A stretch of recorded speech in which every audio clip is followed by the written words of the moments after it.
Sairam. Hara Hara Shankara, Jaya Jaya Shankara. Episode 45. Shri Mahaswami-The Sage with Eyes of Light. The Diary of a Seeker of Truth. Dr.Serge Demetrian. Dear devotees, now we shall listen to the second section, part 3 of this divine book under the subtitle Around the River Arani. Kottapetta, 14th November 1971. An important and adventurous day. I woke up between 2 and 3 a.m. during Brahmakala for a rare meditation. The Jivatman had gone, forsaking the body, and after taking the blessing of Sri Mahaswami, who assuredly did not sleep, headed for Kanchipuram to the temple of the great goddess. There, I retraced the usual course of my temple darshan by becoming one with Ishvara under the form of Ganesha, of Vishnu, then of Adi Shankara. I passed through the three ethereal forms of the Utsavamurti, then through the form of Mahasaraswati to finally remain still before the great goddess.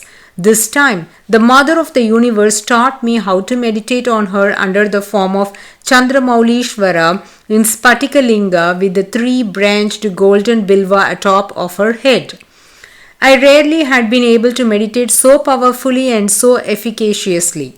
I became Chandramaulishvara and nothing else. Then I continued by becoming the three eyes of Shiva that in reality are the three eyes of Sri Mahaswami and also the eyes of the great goddess. I observed a strange phenomenon of Chandramaulishvara, the luminous essence of the worlds that often appears in me as a Spatikalinga. The Spatikalinga peeled off and seemed to eliminate skins and shells from its surface. I came nearer and looked more attentively. There were the galaxies of the universe that became darker and darker as they distanced themselves from their original source. The universe is a dream of Brahman. This is a fact, not an imaginary tale. The Laghu Yoga Vasishta that I avidly read states it. The book is truthful, word for word. When and how I finished my meditation, I could not say. The transition to the daily program was immediate. After some 2 hours, I felt called by Sri Mahaswami to meet him in the cowshed, where he spends his nights. I reached the place and I was told that he had ordered to be informed as soon as I arrived. I show myself before him, but he quickly stands up and leaves the shed. I am at the end of the row of assistants and I follow him towards the water pump hut. Sri Mahaswami asks for a heap of rice straw to be brought for me. He points by a sign to me where to sit, cross-legged, exactly in front of him at no more than 1.5 meters. He sits in the interior of the hut, while I sit outside in front of the door under a shelter of coconut leaves. He inquires with his assistants, as he cannot properly see at the distance, if I have prostrated the traditional way and if I had spread a cloth on the straw. I had already done both. Sri Mahaswami seems pleased and smiles to encourage me. He sits now facing west. His entire body is of beaten gold, of a diminished matte glare.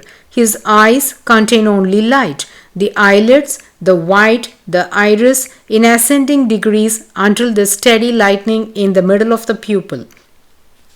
Between his eyebrows I can distinguish another faint light like a little sun. It is certainly his third eye. He keeps me in front of him with the clear intention of instructing me, although he speaks with a beautiful voice with different people. From time to time, he directs his look exactly into my eyes, whether by absorbing me into himself or by pouring himself into me. Then we become one. During these moments, his three visual headlights had their outlines effaced and became as of a misty blue. Out of his eyeballs gushed 2 columns of tenuous blue ether. I had the feeling that his body lost its consistence but retains enough of it, just for his orange robe not to fall on the soil.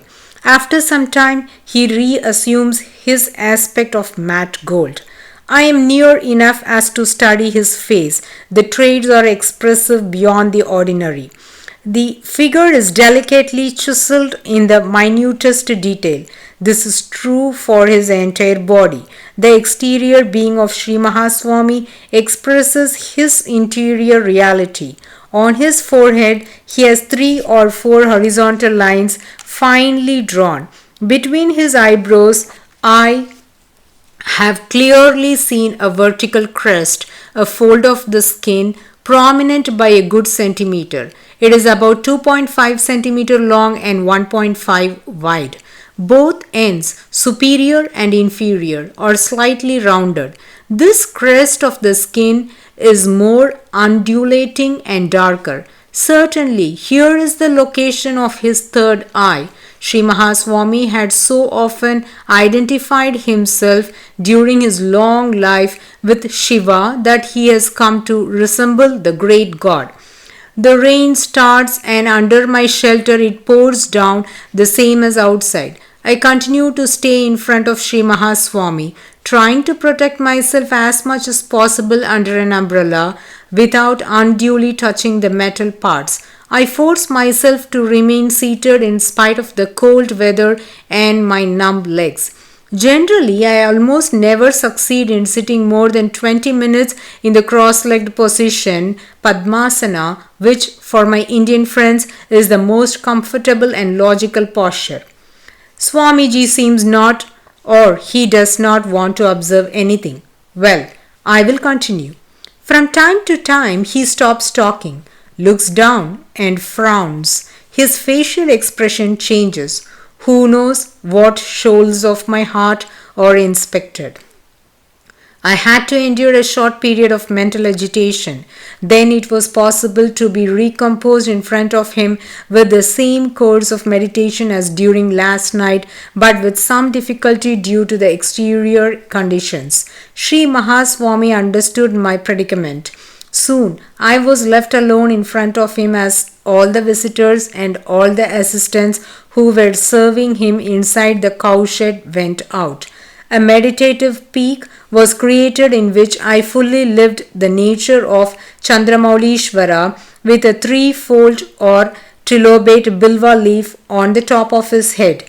There, at 1.5 meters in front of Sri Mahaswami, I was able to melt away at the very point where the 3 leaves united. Swamiji seems satisfied. After 1.5 hours, he got up and went behind the hut to the toilet enclosure, a little yard surrounded by mats. As nobody invited me to leave, not even the most demanding of the assistants, now on serving tour, I did not move an inch from the place where Swamiji had left me. When Swamiji returned, he was completely changed, preoccupied, indifferent, the eyes concealed, impossible to be seen. Hardly had he thrown on me a furtive look when he came very near in order to pick up his danda. He then adjusted his robe and started immediately groping his way along towards the village in the company of 3 assistants. I quickly collected my belongings and fell in behind him as near as possible. I was not sure if he had organized this walk mostly for me, but it was clear that I was in his plan. He entered a slippery, raised footpath between the plots of the rice field. From time to time, to avoid the excessive mud, he descended onto the plots and walked on the short rice flattened by the rain. He had a jute bag on his head and a plastic sheet on his shoulder as a flimsy protection against the rain. He walked unruffled by the rain that poured down. To be able to move without falling was a true miracle. Because he could not see properly, he even waded through the water puddles under the excuse that he did not see well, knowing that I was the only one who followed him at close quarters. I gladly entered in the water he had touched, in spite of the dressing on my foot. We reached the village and passed through it and headed towards the river Arani. I did not abandon the chase and stubbornly walked behind him, although shivering in every limb.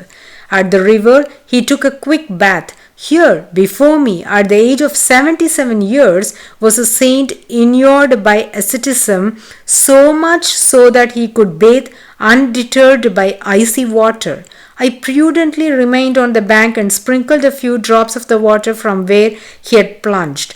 I regretted not having had enough will to enter, but really it was too cold. In order to demonstrate that I was not forgotten, even in such a quasi-heroic situation, Sri Mahaswami, with a diplomatic intention, sent the assistant who was most auspicious of me to find out where I was staying and where I took food. At the munsif of the village, did I reply? Swamiji nodded approvingly. After his bath, he hurried to the place where he was staying. The cowshed. Fortunately, as due to the coldness and the humidity, I started to experience cramps to my fingers. I was able to follow him up to the school near the main temple. During the second part of the morning, I engaged in personal hygiene. I was in such a pitiful state. In this continuous rain, it was a real adventure. I returned to the river, our sole bathroom, for a partial bath and for washing some clothes. Strangely, as long as I was there near the river, not only the rain and the wind stopped, but also the chilly air had disappeared. By noon, I was invited to the dispensary of the village for lunch. The place was dirty, almost defying description. Nature, Ishvara by another name, has provided the Indian villagers with an incredible resistance against the microbes, otherwise they would drop dead as flies. Claude Bernard, the leading authority of physiology, had declared, "The preconditions are essential." He differed from his great contemporary Louis Pasteur, who underlined the importance of the microbial infection. Having seen the facts in India, I think that the first one was more than right. In the afternoon, I returned to the house of my host, and to my joy, a likable young man who gladly helps me now and then informed me that I could stay in the water pump hut as long as Sri Mahaswami is not its inhabitant. It was a miracle which even the two most critical of the assistants accepted. I quickly took over the place before they changed their mind. I spent a few hours in a calm and dry place in a relative solitude. From out of the Lagu Yoga Vasishta, which is my faithful companion in the spiritual journey, I selected certain excerpts among the many hundreds. Fasten your mind on the immaculate seat of Brahman, that is a neutral point between Sat and Asat. Ho Rama, and do not allow it to be attracted or rejected by the internal or external universe of your body. If you aspire to the supreme seat of Brahman, you have to wipe out, with the help of the real Atmanyana, the thought of the vasanas until it becomes a flower that has lost its smell.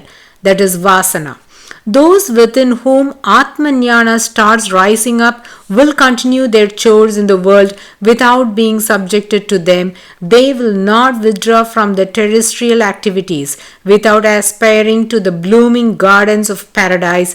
They will not suffer in solitary and the desert places. As the sun, they tirelessly accomplish their duty and never move away from the established law. The supremely accomplished sages never hesitate to fulfill their duty.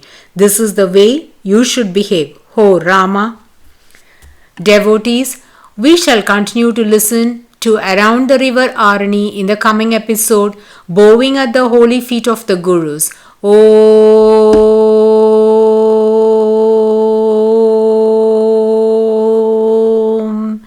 Sairam.